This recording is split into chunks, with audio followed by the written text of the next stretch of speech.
Friends, welcome to Chandi talks. ఈరోజు నేను important విషయం మీతో షేర్ చేసుకోవాలనుకుంటున్నాను. షేర్ చేసుకునే ముందు ఒక క్వశ్చన్ అడుగుతాను. ఇంతకీ మీరు ఆస్తులు కొంటున్నారా, అప్పులు కొంటున్నారా? ఆస్తులు ఏంటి, అప్పులు ఏంటి, ఇంతకీ అప్పులు ఎవరైనా కొంటారా అని మీరు అనుకోవచ్చు. కానీ మోస్ట్లీ ఇండియాలో middle class people, lower middle class people అప్పులనే కొంటున్నారు. ఇదే విధంగా అనేది మనం ఎగ్జాంపుల్తో తెలుసుకుందాం. ఆస్తులు అంటే ఏంటి? ఆస్తులు అంటే మనం ఇయర్లీ మనం ఇన్వెస్ట్ చేసిన అమౌంట్ ఎప్పుడూ పెరుగుతూ ఉండడం. మనం పడుకుంటున్నా కానీ దాని వాల్యూ పెరుగుతూ ఉంటుంది. అదే అప్పులు అంటే ఏంటంటే మనం కొన్న తర్వాత దాని వాల్యూ పడుతూ తగ్గుతూ ఉండడాన్ని ఏమంటామంటే అప్పులు అనొచ్చు.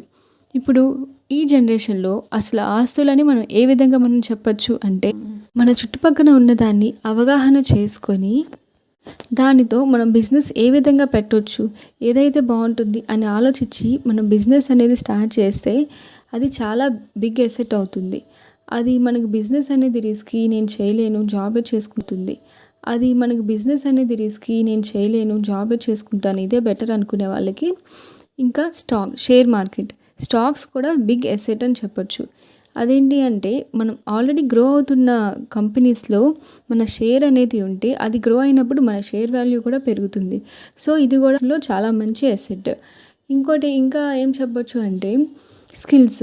ఏదైనా మన స్కిల్ మనకి గ్రోత్కి యూజ్ అయ్యే స్కిల్ ఏదైనా మనం ఇప్పుడు నేర్చుకుంటున్నామంటే అది ఫ్యూచర్లో ఖచ్చితంగా యూజ్ అవుతుంది.